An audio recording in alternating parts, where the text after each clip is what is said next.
तो बच्चों क्या हाल है और बहुत बहुत स्वागत है आपका एसवीपी इंस्टीट्यूट में।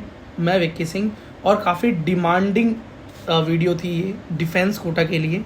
तो डिफेंस कोटा कैसे मिलता है, क्या होता है, एमबीबीएस में क्या कट ऑफ रहता है उसका, ठीक है, तो कैसे आप इस फैसिलिटी को अवेल कर सकते हैं, तो उसके बारे में ये वीडियो है। तो वीडियो में बने रहना, एंड तक देखना। एक एक इन्फॉर्मेशन बहुत इम्पॉर्टेंट है, इसे देखने के बाद दूसरी कोई वीडियो देखने की ज़रूरत आपको नहीं पड़ेगी। चलो शुरू करते हैं। सबसे पहले अगर आपके जो पेरेंट्स हैं वो डिफेंस में हैं, मिलिट्री में हैं, समझ गए, तो आप इस कोटा के लिए एलिजिबल होते हैं। अब वहाँ पर बहुत सारी और भी वेरियस चीज़ें हैं जो आपको एलिजिबिलिटी के लिए पता होनी चाहिए। तो वो कोई बहुत बड़ा रॉकेट साइंस नहीं है, मैं बताता हूँ। सबसे पहले केंद्रीय सैनिक बोर्ड की वेबसाइट पर आपको जाना है, ठीक है। वेबसाइट का लिंक है www.online.ksb.gov.in। अगर आप MBBS, BDS, ठीक है, या आप मेडिकल कोर्सेज के अंदर आप अगर चाहते हैं कि आपको रिजर्वेशन मिले अंडर डिफेंस कोटा तो आपको मिलेगा। पर फर्स्ट आपको केंद्रीय सैनिक बोर्ड की इस वेबसाइट पर खुद को रजिस्टर करवाकर एक सर्टिफिकेट लेना होगा और उसी के हिसाब से उसे वेरीफाई कराने के बाद ही आप इस कोटे का फ़ायदा ले पाएंगे। अदर हर स्टेट के अंदर, मतलब सब में नहीं, कुछ स्टेट्स के अंदर आपको, जैसे मध्य प्रदेश है, पंजाब है, दिल्ली में इसका फ़ायदा मिलता है और अच्छा खासा फ़ायदा मिलता है, ठीक है। चलो बेटा, अब आगे क्या है। सबसे पहले आप जैसे ही वेबसाइट पर जाएंगे, केंद्रीय सैनिक बोर्ड की वेबसाइट आपने ओपन की, आपको ऊपर लेफ्ट हैंड साइड पे टैब दिखाई दे जाएगा कि admission into MBBS and BDS colleges. आप उस लिंक पर क्लिक करेंगे, वहाँ पर बहुत सारी इन्फॉर्मेशन अवेलेबल है। आपको सबसे पहले वहाँ पर क्राइटेरिया पढ़ना है और क्राइटेरिया में पढ़ना है प्रायोरिटी। अब आप पूछोगे व्हाट इज़ प्रायोरिटी भैया।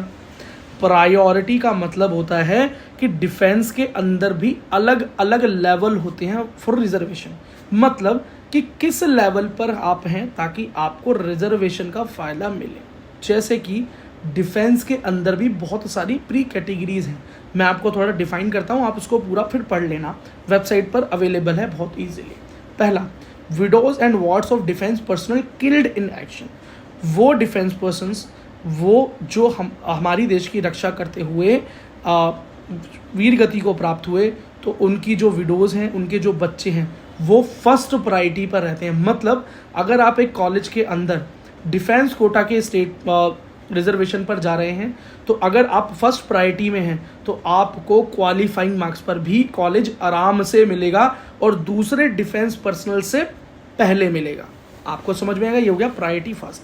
सेकंड है ward of disabled in action and border out from service. इसका मतलब ऐसे बच्चे जिनके पिताजी एक्शन में या उनकी माताजी एक्शन में देश की सेवा में डिसेबल हो गई, उनका कोई जो अंग है वो इस तरीके से ख़राब हो गया कि अब विकलांगता की श्रेणी में, दिव्यांगता की श्रेणी में चले गए और अब वो सर्विस नहीं कर पा रहे, उनको सेकंड प्रायोरिटी मिलेगी। थर्ड है widows and wards of defence personnel who died while in serving with death attribute to military service. अब मिलिट्री सर्विस करते हुए डेथ अगर हुई है तो उनको थर्ड प्रायोरिटी।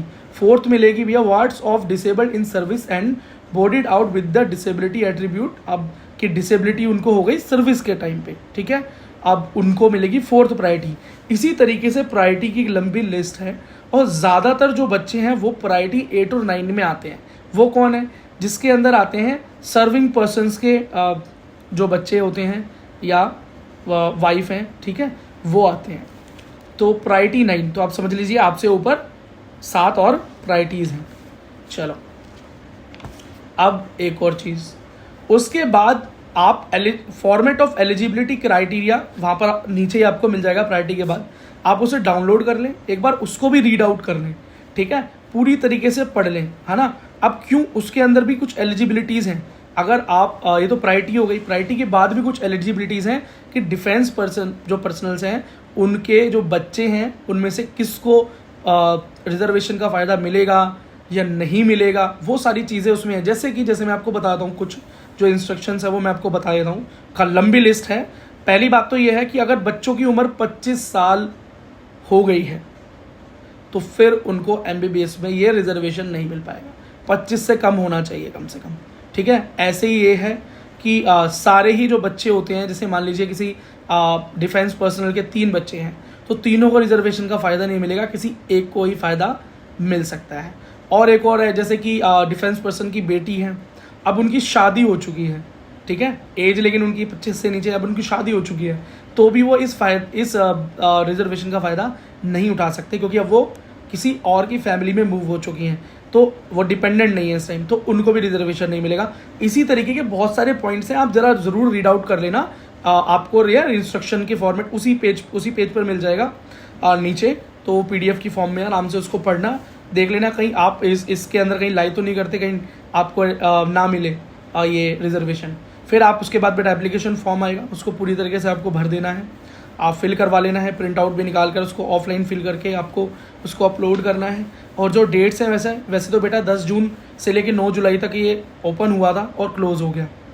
गुड न्यूज़ ये है कि अब दोबारा से इसके रजिस्ट्रेशन स्टार्ट हो गए हैं, और जो बच्चे पिछली बार इसका फ़ायदा नहीं उठा पाए थे डिफेंस पर्सन्स, वो बच्चे इस बार दोबारा से 11 अगस्त तक का आपके पास टाइम है और फ़ायदा उठा लें। 11 अगस्त 2024 तक फिर से रजिस्ट्रेशन ओपन है, तो ज़रूर कर लें।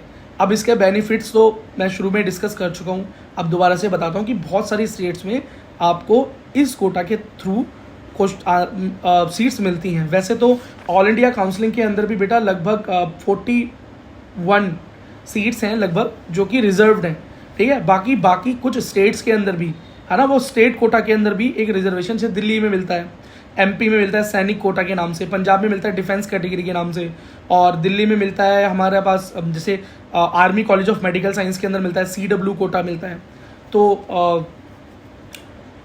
तो यहाँ पर आपको एलिजिबिलिटी मिल जाती है। अब बात करते हैं बेटा ACMC दिल्ली के बारे में।